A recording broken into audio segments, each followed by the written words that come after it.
Through the Looking-Glass by Lewis Carroll. Chapter 5. Wool and Water. She caught the shawl as she spoke, and looked about for the owner. In another moment the White Queen came running wildly through the wood, with both arms stretched out wide, as if she were flying, and Alice, very civilly, went to meet her with the shawl. "I'm very glad I happened to be in the way," Alice said, as she helped her to put on her shawl again. The White Queen only looked at her in a helpless, frightened sort of way, and kept repeating something in a whisper to herself that sounded like "bread and butter, bread and butter." And Alice felt that if there was to be any conversation at all, she must manage it herself. But she began rather timidly. "Am I addressing the White Queen?" "Well, yes, if you call that addressing," the Queen said. "It isn't my notion of the thing at all." Alice thought it would never do to have an argument at the very beginning of their conversation, so she smiled and said, "If your Majesty will only tell me the right way to begin, I'll do it as well as I can." "But I don't want it done at all," groaned the poor Queen. "I've been addressing myself for the last 2 hours." It would have been all the better, as it seemed to Alice, if she had got somebody else to dress her. She was so dreadfully untidy. "Every single thing's crooked," Alice thought to herself, "and she's all over pins. May I put your shawl straight for you?" she added aloud. "I don't know what's the matter with it," the Queen said in a melancholy voice. "It's out of temper, I think. I pinned it here and I've pinned it there, but there's no pleasing it." "It can't go straight, you know, if you pin it all on one side," Alice said as she gently put it right for her. "And dear me, what a state your hair is in!" "The brush has got entangled in it," the Queen said with a sigh, "and I lost the comb yesterday." Alice carefully released the brush and did her best to get the hair in order. "Come, you look rather better now," she said, after altering most of the pins. "But really, you should have a lady's maid." "I'm sure I'll take you with pleasure," the Queen said. "Twopence a week, and jam every other day." Alice couldn't help laughing as she said, "I don't want you to hire me, and I don't care for jam." "It's very good jam," said the Queen. "Well, I don't want it to-day, at any rate." "Oh, you couldn't have it if you did want it," the Queen said. "The rule is jam tomorrow and jam yesterday, but never jam today." "It must come sometimes to jam today," Alice objected. "No, it can't," said the Queen. "It's jam every other day. Today isn't any other day, you know." "I don't understand you," said Alice. "It's dreadfully confusing." "That's the effect of living backwards," the Queen said kindly. "It always makes one a little giddy at first." "Living backwards?" Alice repeated in great astonishment. "I never heard of such a thing." "But there's one great advantage in it. One's memory works both ways." "I'm sure mine only works one way," Alice remarked. "I can't remember things before they happen." "It's a poor sort of memory that only works backwards," the Queen remarked. "What sort of things do you remember best?" Alice ventured to ask. "Oh, things that happen the week after next," the Queen replied in a careless tone. "For instance, now," she went on, sticking a large piece of plaster on her finger as she spoke, "there's the King's messenger. He's in prison now, being punished, and the trial doesn't even begin till next Wednesday. And, of course, the crime comes last of all." "Suppose he never commits a crime?" said Alice. "That would be all the better, wouldn't it?" the Queen said as she bound the plaster round her finger with a bit of ribbon. Alice felt that there was no denying that. "Of course, it would be all the better," she said, "but it wouldn't be all the better his being punished." "You're wrong there, at any rate," said the Queen. "Were you ever punished?" "Only for faults," said Alice. "And you were all the better for it, I know," the Queen said triumphantly. "Yes, but then I had done the things I was punished for," said Alice, "and that makes all the difference." "But if you hadn't done them," the Queen said, "that would have been better still, better and better and better." Her voice went higher with each "better," till it got quite to a squeak at last. Alice was just beginning to say, "There's a mistake somewhere," when the Queen began screaming so loud that she had to leave the sentence unfinished. "Oh, oh, oh!" shouted the Queen, shaking her hand about as if she wanted to shake it off. "My finger's bleeding! Oh, oh, oh, oh!" Her screams were so exactly like the whistle of a steam engine that Alice had to hold her hands over her ears. "What is the matter?" she said, as soon as there was a chance of making herself heard. "Have you pricked your finger?" "I haven't pricked it yet," the Queen said, "but I soon shall. Oh, oh, oh!" "When do you expect to do it?" Alice asked, feeling very much inclined to laugh. "When I fasten my shawl again," the poor Queen groaned out. "The brooch will come undone directly. Oh, oh!" And as she said the words, the brooch flew open, and the Queen clutched wildly at it and tried to clasp it again. "Take care," said Alice. "You're holding it all crooked." And she caught at the brooch, but it was too late. The pin had slipped, and the Queen had pricked her finger. "That accounts for the bleeding, you see," she said to Alice with a smile. "Now you understand the way things happen here." "But why don't you scream now?" Alice asked, holding her hands ready to put over her ears again. "Why, I've done all the screaming already," said the Queen. "What would be the good of having it all over again?" By this time it was getting light. "The crow must have flown away, I think," said Alice. "I'm so glad it's gone. I thought it was the night coming on." "I wish I could manage to be glad," the Queen said. "Only I never can remember the rule. You must be very happy living in this wood and being glad whenever you like." "Only it is very lonely here," Alice said in a melancholy voice, and at the thought of her loneliness 2 large tears came rolling down her cheeks. "Oh, don't go on like that!" cried the poor Queen, wringing her hands in despair. "Consider what a great girl you are. Consider what a long way you've come to-day. Consider what o'clock it is. Consider anything. Only don't cry." Alice could not help laughing at this, even in the midst of her tears. "Can you keep from crying by considering things?" she asked. "That's the way it's done," the Queen said with great decision. "Nobody can do 2 things at once, you know. Let's consider your age to begin with. How old are you?" "I'm 7½ exactly." "You needn't say exactly," the Queen remarked. "I can believe it without that. Now I'll give you something to believe. I'm just 101 5 months and a day."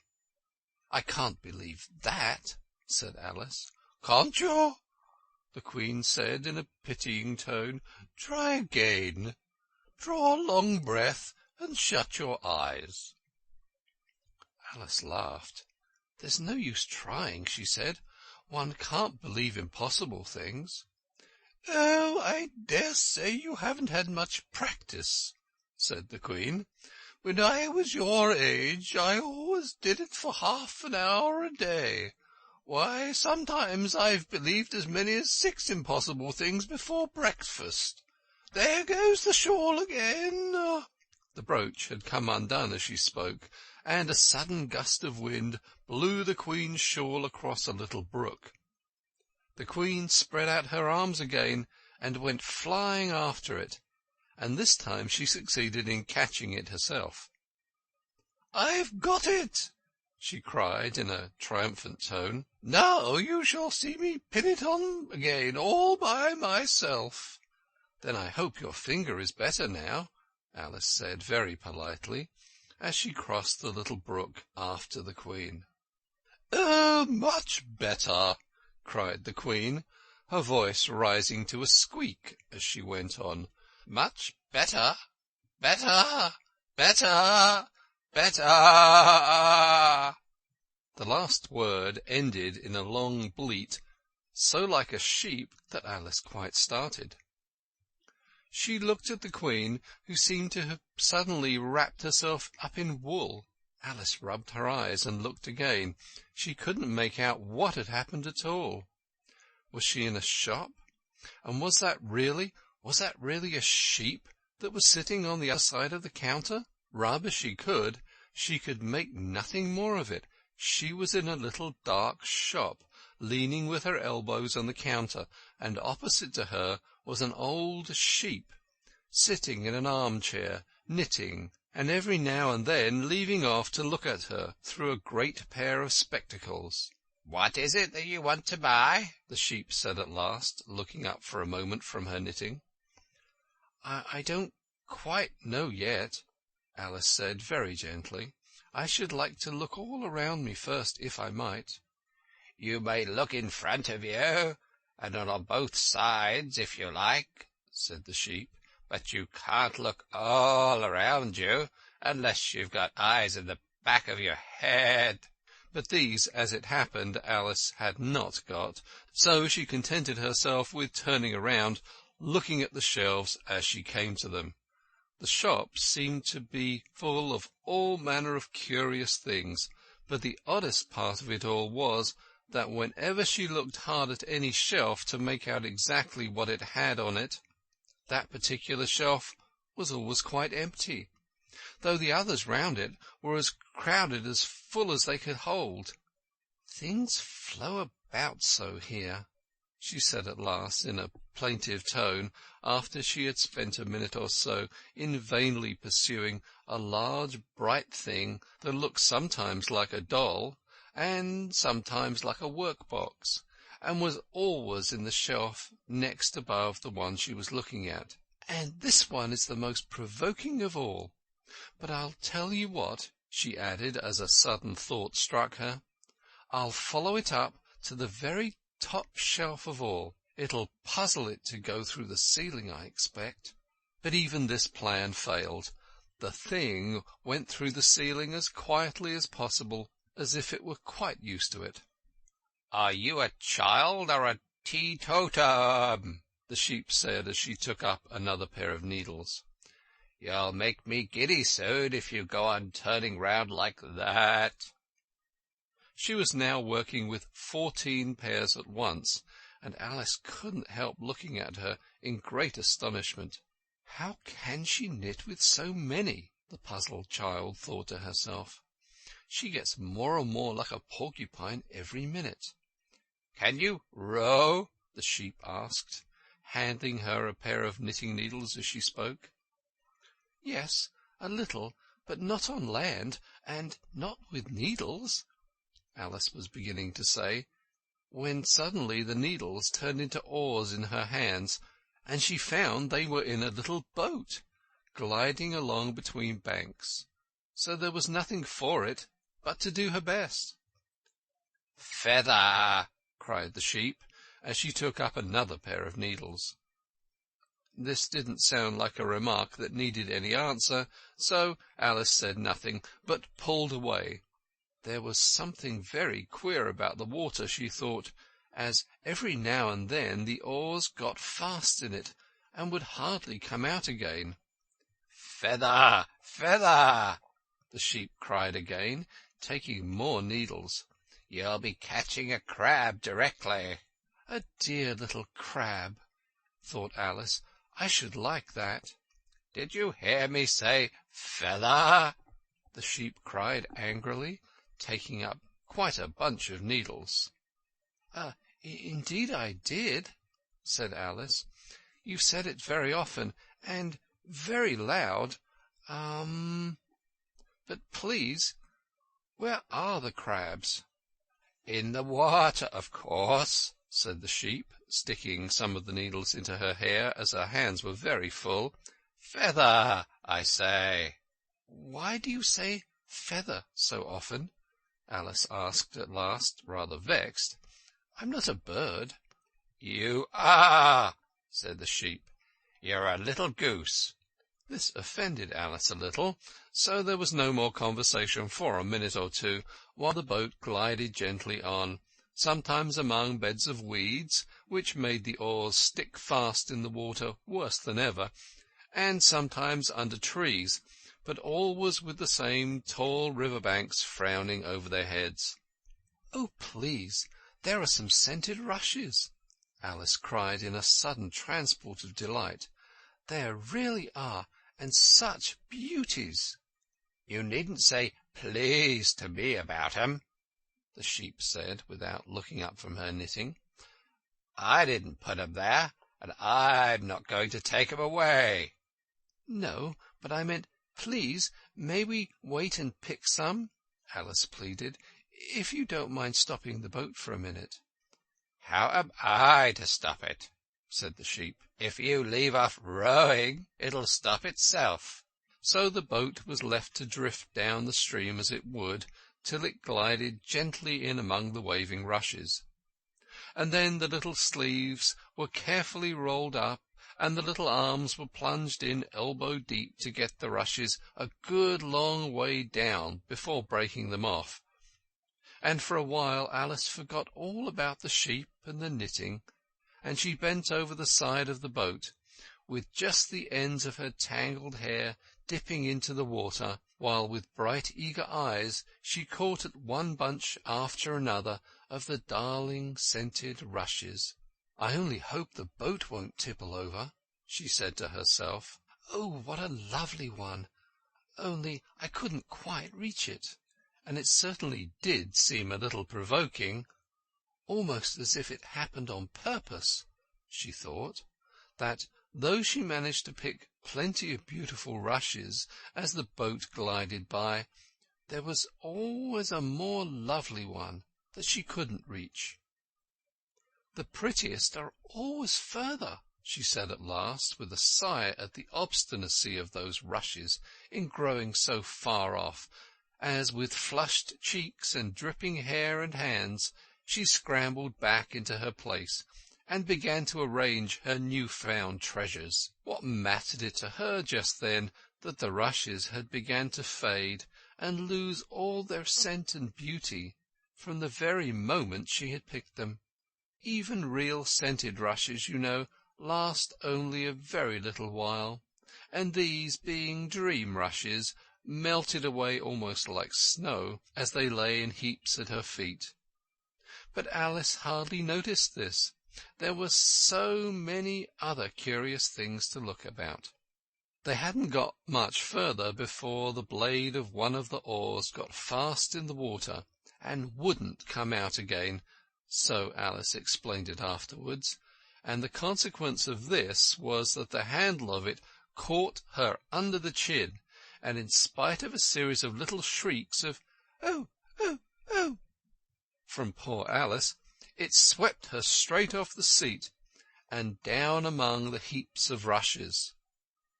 However, she wasn't hurt, and was soon up again. The sheep went on with her knitting all the while, just as if nothing had happened. "That was a nice crab you caught," she remarked as Alice got back into her place, very much relieved to find herself still in the boat. "Was it? I didn't see it," said Alice, peeping cautiously over the side of the boat into the dark water. "I wish I hadn't let it go. I should so like to see a little crab to take home with me."